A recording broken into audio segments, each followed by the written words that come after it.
शशांकशेखर हर बम बम बम भोला शिव शंकर शशांकशेखर हर बम बम भोला भवा भयंकर गिरिजा शंकर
राज्याचे माजी मुख्यमंत्री माननीय आमदार अशोकरावजी चव्हाण साहेब, परमपूज्य गुरुदेव श्री श्री रविशंकरजींचा सत्कार करत आहेत. सर्वांनी जोरदार टाळ्यांच्या गजरामध्ये.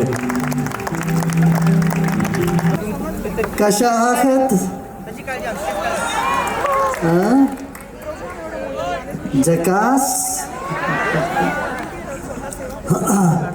सब प्रसन्न हो ना, खुश हो. देखो आज सत्संग में आए हो तो सत्संग का एक कानून बनता है, रूल बनता है. पता है क्या?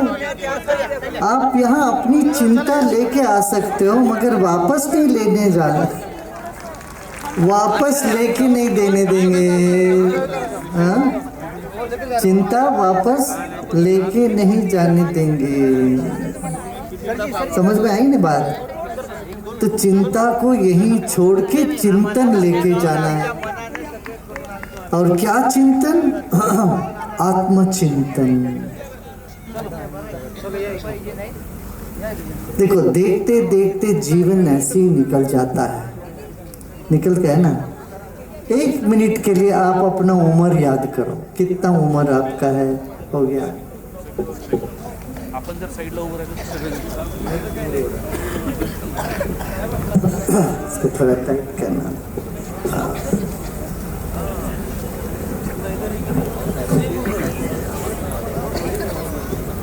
इधर, हाँ उधर. हाँ देखो, जिसको जहाँ टाइट करना वहाँ टाइट करने से सही रहता है.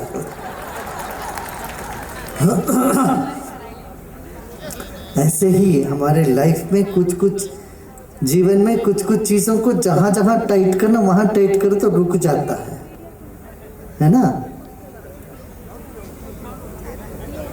तो याद करो कितने साल हो गया आपको जन्म लिए हुए. हमको याद ही नहीं रहता. कभी जन्मदिन के दिन याद करते, बस भूल जाते हैं. और इतने साल में आपने क्या किया? आधा समय तो सोने में बिताया, बाकी आधा टाइम में मैंने 10 साल तो कम से कम खाने पीने में बिता दिया. यहाँ तो इतना ट्रैफिक नहीं, मुंबई में होते तो 10 साल ट्रैफिक में चला जाता है. तो जीवन ऐसे निकलता चला जा रहा है फास्ट ट्रैक में. हम जागते क्या, जागे हैं क्या, ये हमें पूछना पड़ेगा अपने आप से. हाँ? समझते हैं ना, हिंदी सब समझते हैं ना. मराठी और हिंदी में फर्क नहीं है ज़्यादा ना, ज़्यादा फर्क नहीं.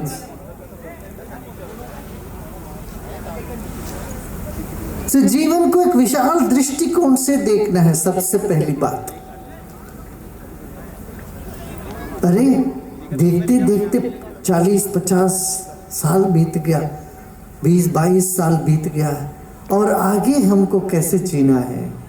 रोते रोते, शिकायत करते या कुछ करते करते जीना है, नकारात्मक मनोभाव लेके, या हिम्मत के साथ, जोश के साथ, खुशी के साथ आगे बढ़ना है? ये हमें निर्धारित करना चाहिए। भाई समस्या तो सबको आती ही है, किसको नहीं आए बताओ? भगवान कृष्ण को समस्या नहीं आए क्या? श्री रामचंद्र जी के जीवन देखो कितनी सारी समस्या है, भगवान बुद्ध के जीवन में देखो कितना समस्याएं आई, और हर एक के जीवन में कुछ ना कुछ समस्याएं आती ही है, मगर उस समस्या जैसे आती वैसे निकल भी जाते। मैं आपको अभी 1 मिनट के लिए मजबूर करूंगा, जरा जीवन में पीछे मोड़ के देखो कितनी सारी समस्याओं को आपने लांद कर पार करके यहां तक आ गए,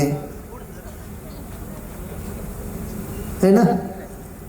और समस्या को पार करने में, समाधान ढूंढने में भी हमें एक अदृश्य शक्ति हमारे साथ रहा है।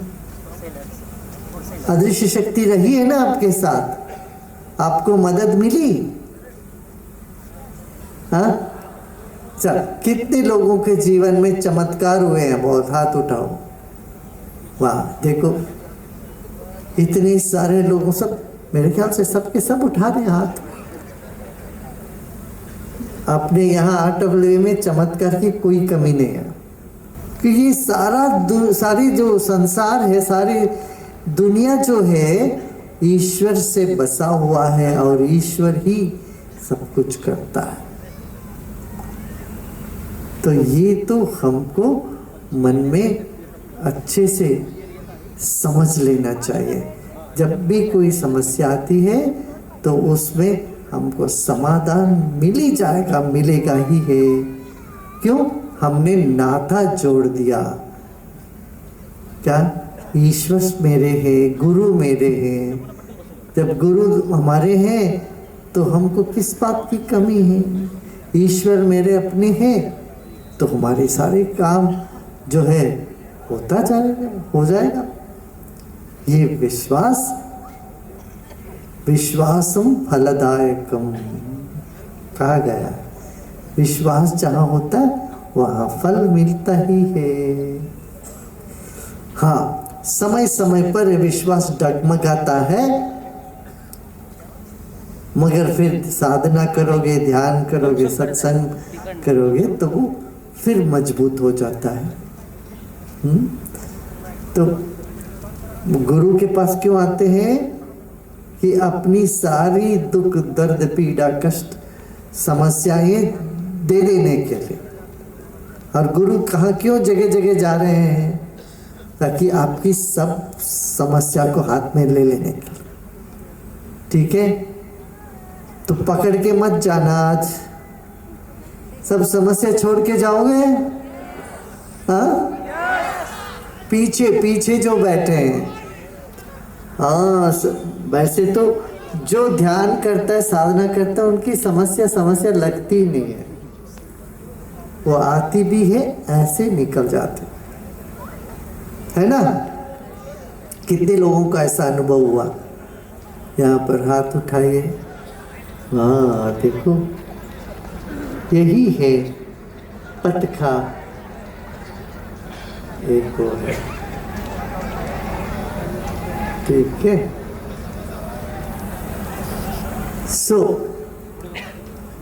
तो प्रसन्न रहना है, ये आवश्यक है जीवन में।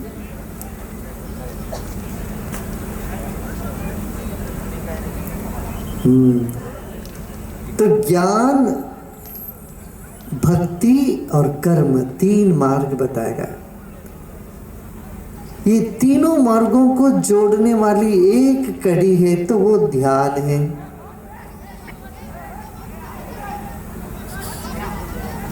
ध्यान से भक्ति, या भक्ति में ध्यान है, फिर कर्म है, और कर्म में भी बिना ध्यान के कर्म तो बन नहीं सकता, कर्म है। फिर योग हमको जीवन में योग्यता लेके आती है। योग करने से कुशलता जागती है, कैसे हमें संभालना है सब चीज को, ये समझ में आती है। हाँ? यह धरती जो है मराठवाड़ा का धरती, वीर शूरता का धरती,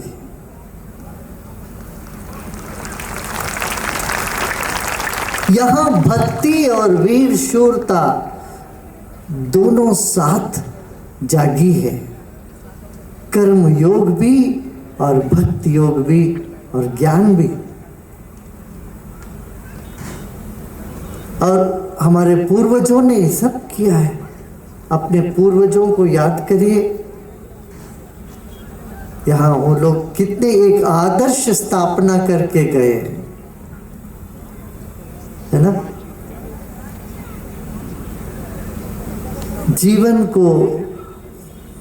जीवन में आदर्श रखना जरूरी है। क्यों? आदर्श के बिना जीवन में वो डिप्रेशन में चले जाते लोग, उदास हो जाते, चारों ओर देखते हो चीजें ठीक नहीं होती है तो फिर उदासी छा जाती है। आज दुनिया में ये सबसे बड़ी समस्या है।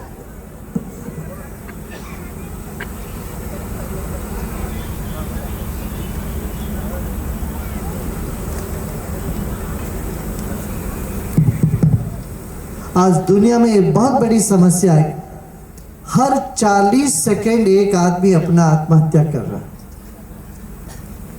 और आप देखेंगे विदेश में भी लोग डिप्रेस होते जा रहे हैं। 8 लोगों में एक आदमी डिप्रेस है दुनिया में। जर्मनी में देखे तो 4 आदमी में एक आदमी डिप्रेस्ड है। मानसिक स्वास्थ्य संरक्षण करना बहुत आवश्यक है। मजबूत मन हो तो शरीर भी चलेगा, शरीर की कमजोरी से भी आगे बढ़ जाएगा। यदि मन ढीला पड़ जाता है, मन कमजोर है, शरीर मजबूत होने के बावजूद भी कुछ काम नहीं हो पाएगा। इसलिए मन को संभालना आवश्यक है ना। तो वो कला भारत में है। दुनिया को भारत ने मन की कला दी है, जीवन जीने की कला दी है। कैसे हम अपने जीवन को सब आक्रोशों के बीच में, सब पीड़ाओं के बीच में मस्ती के साथ, खुशी के साथ आगे निकल सकते हैं, ये कला है ना।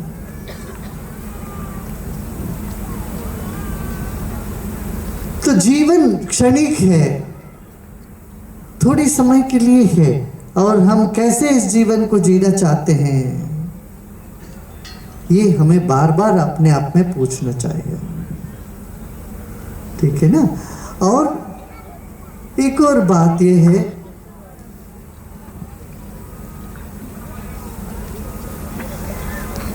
हमारा मन का कोई चेहरा नहीं है।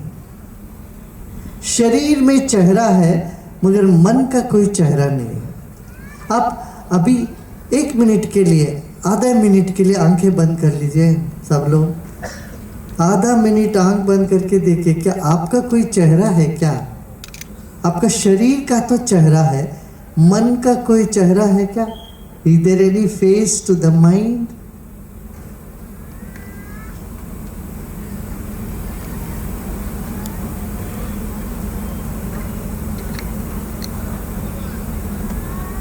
और आंखें खोल दीजिए, देखिए आपका मन का कोई चेहरा नहीं है।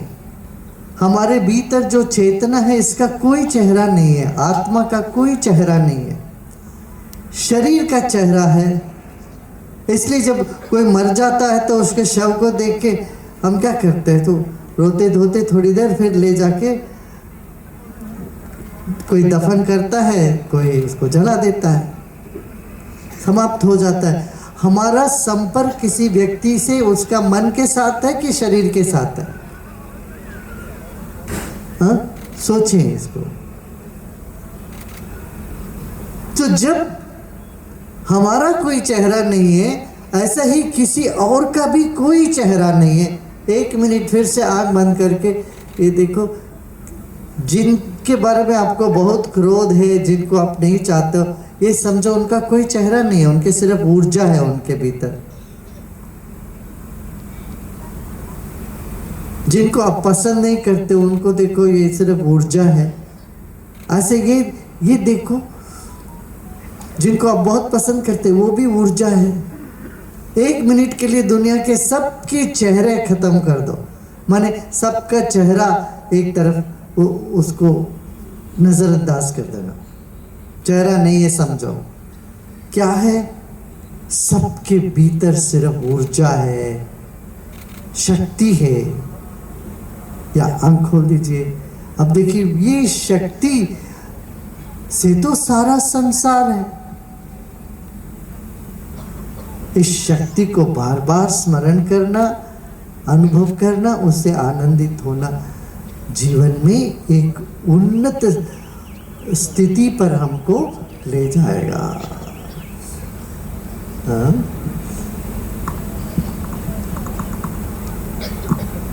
क्या सुन रहे हैं ना सब? आप सब हो यहाँ पर? वहाँ पीछे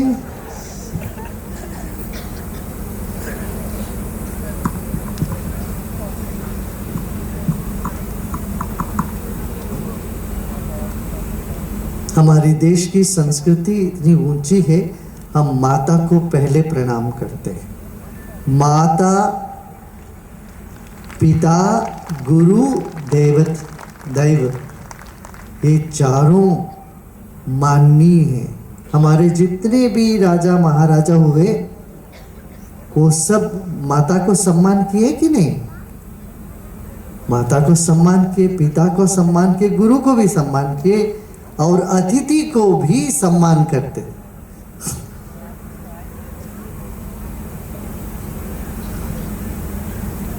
ये श्रेष्ठ संस्कृति हमारे बच्चों में आने वाले पीढ़ी दर पीढ़ी में ये बनता रहे, होता रहे, इसके लिए आप सबको प्रयत्न करना चाहिए कि नहीं? हाँ, चाहे शिवाजी महाराज रहे, संभाजी महाराज रहे, लोगों ने कितना आदर किया कि नहीं? माता को, पिता को, गुरु को, भगवान को, उसको हमें अपना के आगे चले। ये सब निदर्शन।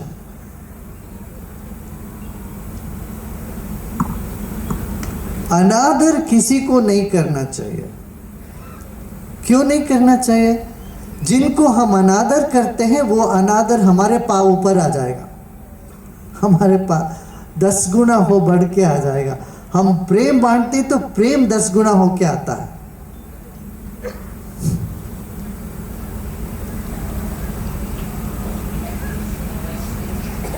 फिर संत महात्मा आए, आप आके यहाँ बैठ सकते हैं, आप आ जाइए।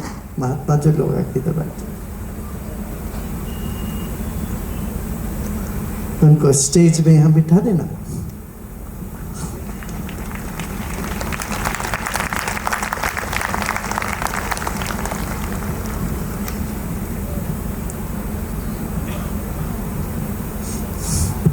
और क्या कुछ प्रश्न है क्या? एक काम करते हैं, एक भजन करते हैं, उसके बाद थोड़ा सा ध्यान करेंगे, फिर उसके बाद मैं फिर बोलूँगा।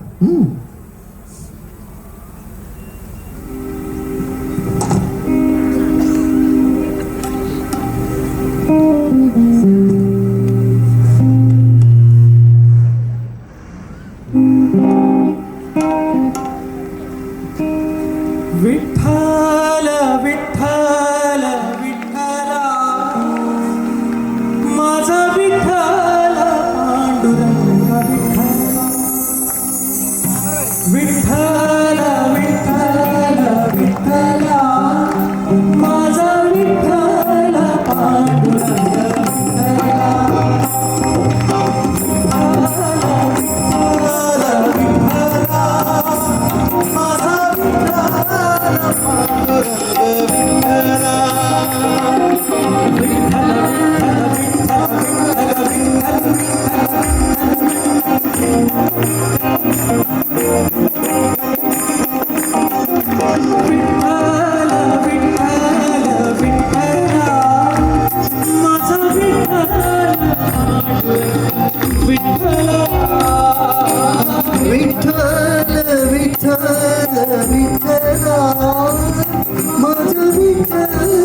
पांडुरंग विठ्ठला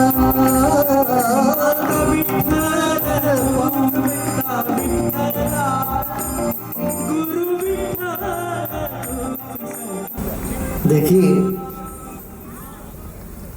विठ्ठल शब्द का अर्थ पता है? कितने लोगों को नहीं पता? हाथ उठाना। कितने लोगों को विठ्ठल माने क्या है नहीं पता? बताओ।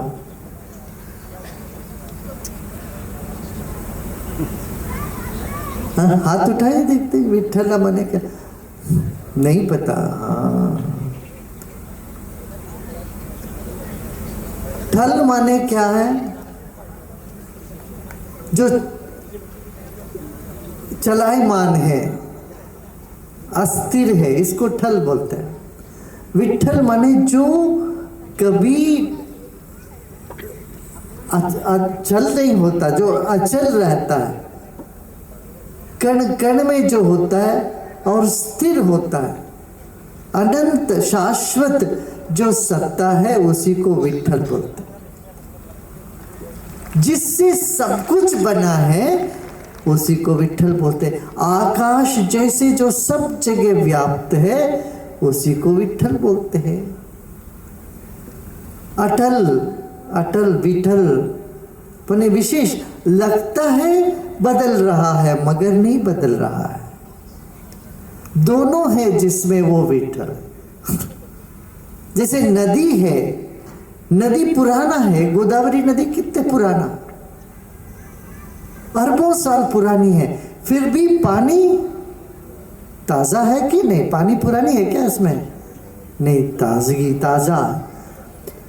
ऐसे जो नित्य नूतन है और पुरातन है, दोनों एक साथ है, वह चैतन्य सत्ता जिसमें हम सब लोग हैं, जिसे हम बाहर जा ही नहीं सकते, चाह कर भी उससे बाहर नहीं जा सकते, उसी तत्व को विठ्ठल तत्व बोलते हैं। और उसके प्रेम में जो पड़ जाए उसको रुक्माई बोलते हैं। रुक्माई कौन है? जो विठ्ठलमय हो गई है वो रुक्माई। तो हाँ, आपको विठ्ठल से बाहर जा ही नहीं सकते। जैसे एक मकान ईंटों से ही बनी है ना, ईंट नहीं हो तो मकान कैसे हो सकता? ऐसे विठ्ठल से तो हम सब बने हुए हैं। इसको समझ कर ऐसे करके ध्यान में बैठना। देखो आज एकादशी भी है, माघ एकादशी, सबने गाया। अब पूरा बेशर्म होकर के गाना चाहिए। भगवान उन्हीं को मिलता है जो बेशर्म है। हम बाकी सब काम करने में शर्मा न, ठीक है, मगर भजन करने में भी शर्माते हैं तो बनती नहीं बात। भोजन में भजन में शर्म छोड़ देना चाहिए। भोजन में शर्माओगे तो भूखे रह जाओगे, ऐसे भजन में शर्माओगे तो आनंद से वंचित रह जाओगे। इसलिए जब भजन करेंगे तो आंख बंद करके एकदम तल्लीन होके, सुर बेसुर की सोचो मत, गा लेना जो भी है। भजन का अर्थ भी यही है, एक शब्द को हम सब में बांट देते हैं, वो भजन हुआ। मैंने सबके मन में एक ही सुर गूंजे, वो भजन। हाँ, भजन कीर्तन करने से शरीर में ऊर्जा बढ़ेगी, शरीर स्वस्थ होएगा, मन प्रसन्न होगा। अब 2 साल ये सब कोरोना से जूझ के कोई बाहर नहीं जा सके, घर में रहे, सब किया ना, भजन जो करते रहे, उनकी जो रोग निरोधक शक्ति बढ़ता गया। जो ध्यान करते हैं, योग करते हैं, उनमें रोग निरोधक शक्ति बढ़ जाता है, 5 गुना बढ़ते हैं, 5 गुना बढ़ जाता है योग निरोधक शक्ति। जब ये कोरोना का हुआ, हमको मन में आया कि अपना आयुर्वेद और सिद्ध लोग, महात्मा लोगों का कुछ तो रहा ही। तो मैंने आयुर्वेद के सब डॉक्टर को बुलाया, सिद्धा के लोगों को बुलाया। मैंने कहा मुझे ऐसा भास हो रहा है, कुछ है, ये जड़ी बूटियों को तुम मिश्रण करके देखो। तो उन्होंने हमारी बात मान करके 18 अलग अलग जड़ी बूटियों को मिश्रण किया, उससे एक फार्मूला निकाली। तो हमने उसको कहा कि नॉक 19 कोविड-19 को भगा देंगे। फिर भारत में 14 बड़े बड़े हॉस्पिटल में इसकी टेस्ट हुई, क्लिनिकल ट्रायल हुआ। फिर अभी जब कोरोना चली गई तब हमारी ब्यूरोक्रेसी का तो है ना, थोड़ा लॉन्ग टाइम लेता है उसमें, तब इसको अभी हम हिंदुस्तान ने इसको ट्रीटमेंट के रूप में माना है। माइल्ड एंड मॉडरेट कोविड के लिए ये लेंगे तो ठीक हो जाए। माने फिर अभी स्टैनफोर्ड यूनिवर्सिटी को भी उन्होंने भी ये ले गए। उन्होंने कहा ये जो भारत के आयुर्वेद का है ये 100% वायरस को खत्म कर दे रही है। आज तक कोई भी वैक्सीन 60% से 60% से ऊपर नहीं गया। अब ये जो हर्ब है लैबोरेटरी टेस्ट में उन्होंने ये रिसर्च प्रोड्यूस किया, निकाला, अभी दिसंबर में ही आया। वो बोला 100% इट एलिमिनेट्स द वायरस। इससे और बढ़िया अच्छा खबर क्या चाहिए आपको? हाँ, रोग कहीं से पैदा कर रहे हैं, भारत हमेशा जन कल्याण के लिए काम करता है। ये हमारा सनातन पद्धति में योग है, आयुर्वेद है, सब है। तो आपको लगता है कि कहीं मुझे कोरोना आ रहा है या आने वाली है कि 1-2 नॉक 19 टैबलेट ले ले तो एकदम रुक जाता। 3 दिन में जो पॉजिटिव है वो नेगेटिव होते जा रहे हैं। इसलिए डरने की जरूरत नहीं। मुझे डॉक्टर ने कहा गुरुदेव आज तक जब हम इलाज करते थे पेशेंट को कभी भी मन में ऐसा नहीं लगा हमको, हम अपने बारे में कभी नहीं सोचते थे, मगर ये पहली बार हमको अपनी चिंता होने लगी है। ईश्वरी तत्व है, ईश्वर है। फिर ध्यान का हमने कराया, कई मिलियन लोग दुनिया भर के डॉक्टर्स, हेल्थ केयर प्रोफेशनल्स ध्यान करते रहे, दोनों टाइम रोज। उससे उनको काफ़ी शक्ति मिली। उनको लगा कि अब हमारे भीतर इतना स्फूर्ति आया, खुशी आई।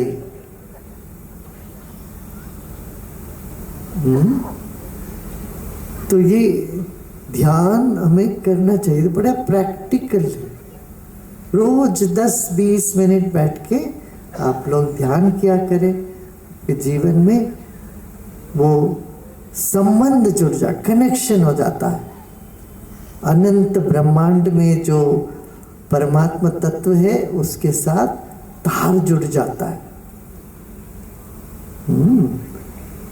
देखो आपके सेल फोन में जब रेंज नहीं है तो किसी काम का है क्या?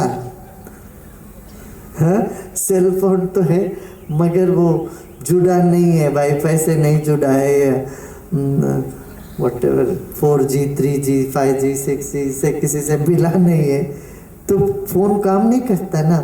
ऐसे ही हमारी जो शक्ति भी, चेतना भी ऐसी होती है, उसको सिर्फ थोड़ा सा कनेक्ट करना पड़ेगा। और कनेक्ट कैसे करोगे? कीर्तन से, भजन से और ध्यान से। थोड़ी थोड़ी देर बैठ के ध्यान किया करें,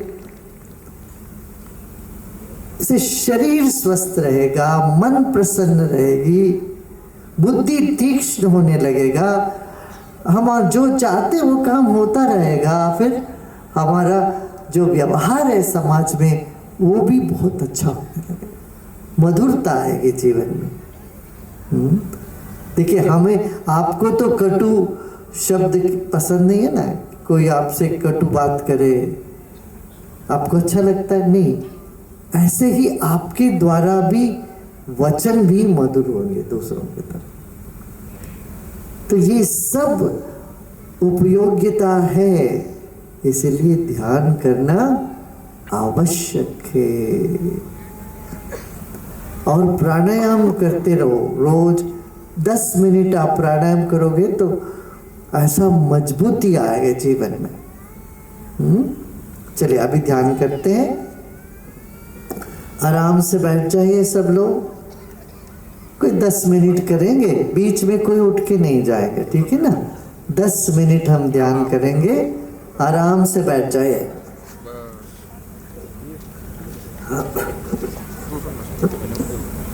शरीर को ढीला छोड़ दे, रीढ़ की हड्डी सीधा रखे। रजोगुण कम हो तो सत्गुण बढ़ेगा।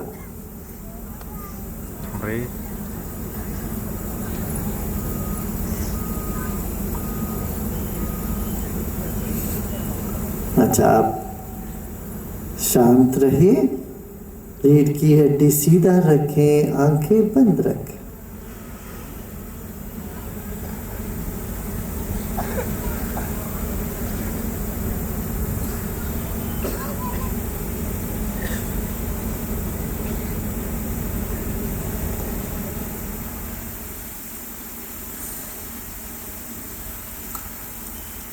पहले हम अपनी इस धरती को मन ही मन नमन करते हैं, प्रणाम करेंगे।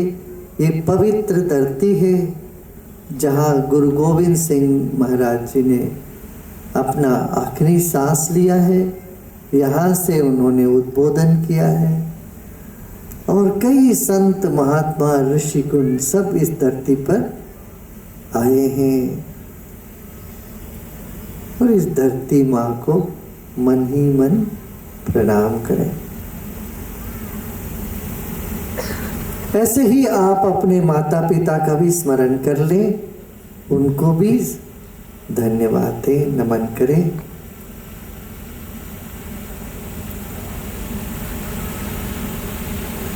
अब अपने शरीर पर ध्यान लेके आए। आपका शरीर अरबों खरबों अणु परमाणुओं से बना है।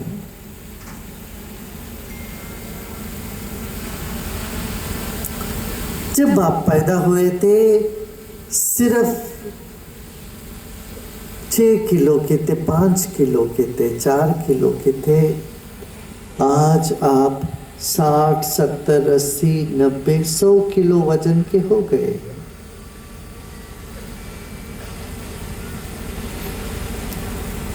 ये सारा वजन ये पृथ्वी से हमें मिला है।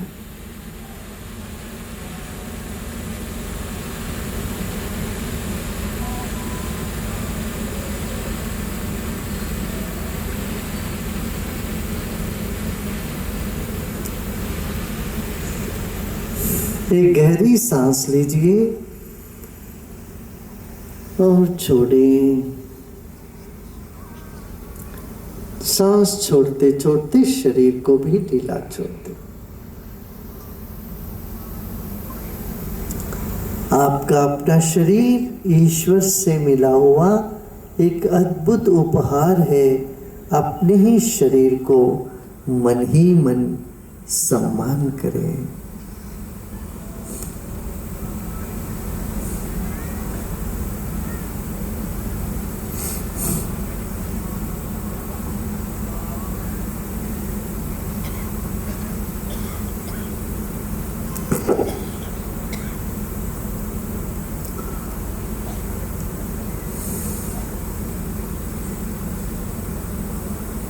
अब सांस पर ध्यान देते हैं। जब से धरती में आए हैं और आखिरी क्षण तक सांस तो चलता ही रहेगा।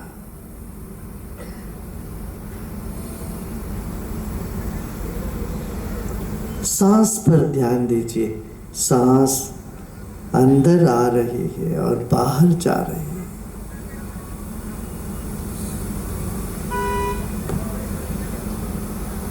एक गहरी सांस लीजिए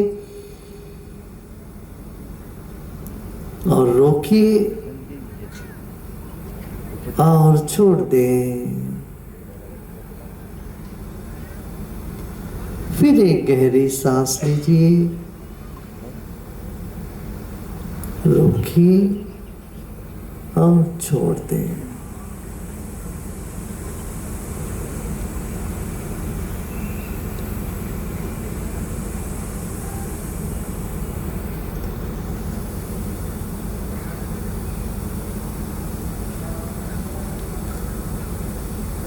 सांस लेते वक्त शरीर को बल मिलता है, तो सांस छोड़ते वक्त शरीर को विश्राम मिलता है। इस पर ध्यान दें। सांस लीजिए और बल का अनुभव करें और सांस छोड़ें। शरीर को ढीला छोड़ें, विश्राम करें। इसे 5 बार हम करें।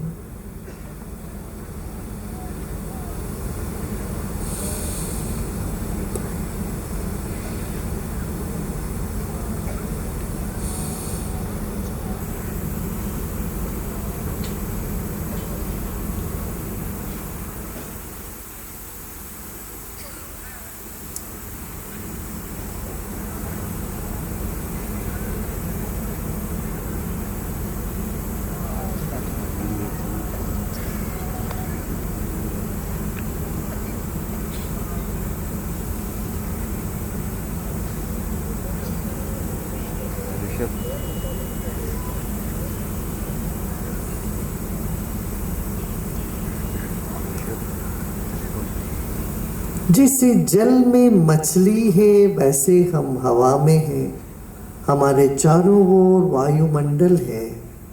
इस वायु देवता को अनुभव करें, सम्मान करें। हमारे भीतर और बाहर वायुमंडल है।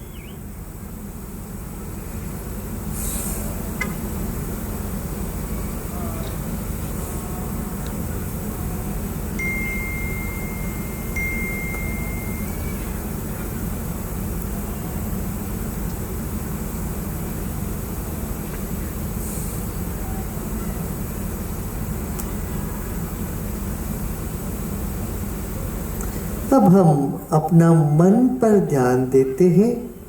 शरीर बाती है तो मन ज्योति है। शरीर के भीतर बाहर मन का विस्तार है। आपका मन का कोई चेहरा नहीं है। मन ऊर्जा मात्र है।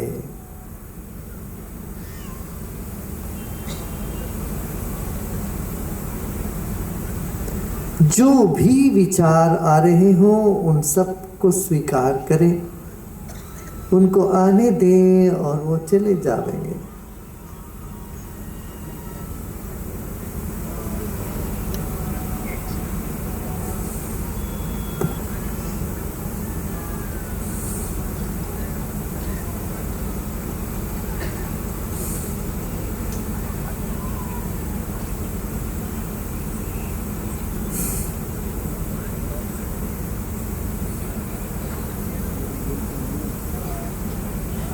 अब हम सब एक बार ओंकार का उच्चारण करते हैं।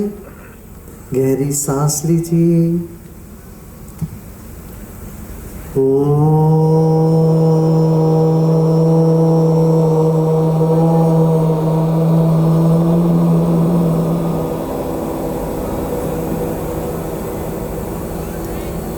ओंकार का तरंग शरीर और मन को पवित्र कर देने वाली है।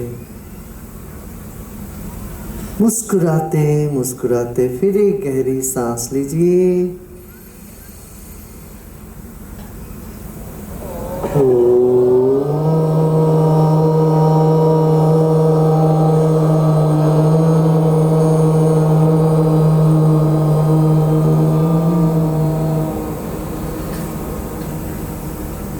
आपका ध्वनि सारे ब्रह्मांड में फैल रही है। पूरा ब्रह्मांड को स्मरण करते हुए फिर एक गहरी सांस लीजिए।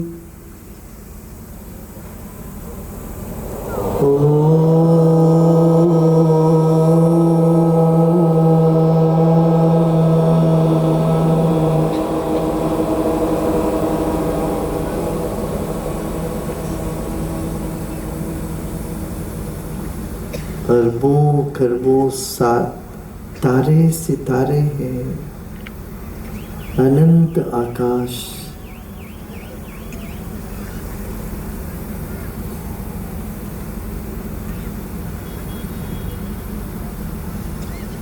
आप ईश्वर के ही गोद में विराजमान हो, बैठे हो। विश्राम करें।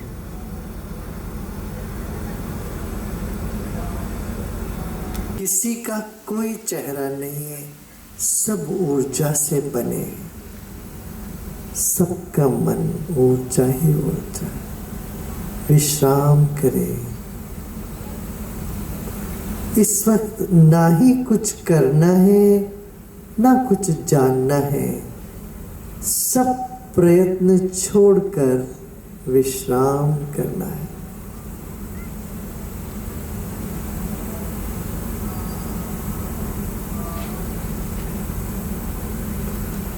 आपके मन को फैलने दे, विकसित होने दे, बढ़ने दे चारों ओर। पूरे ब्रह्मांड में मन को फैलने दे। विश्राम करें।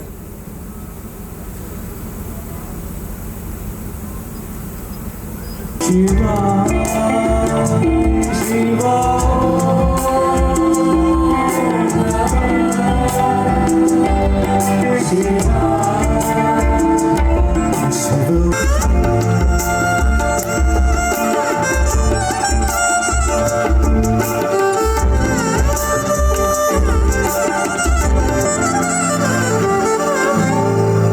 शिवराजा महेश्वरा जय शंकर शिव शंभो।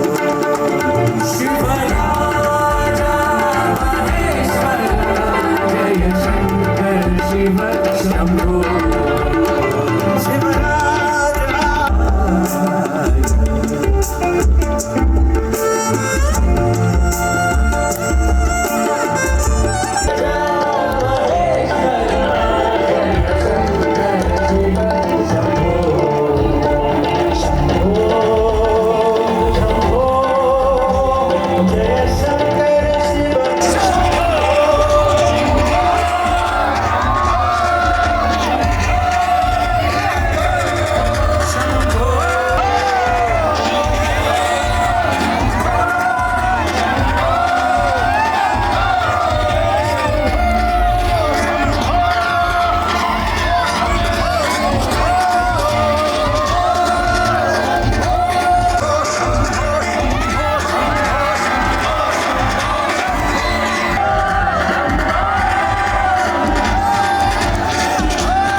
चलो प्लीज एक मिनट सर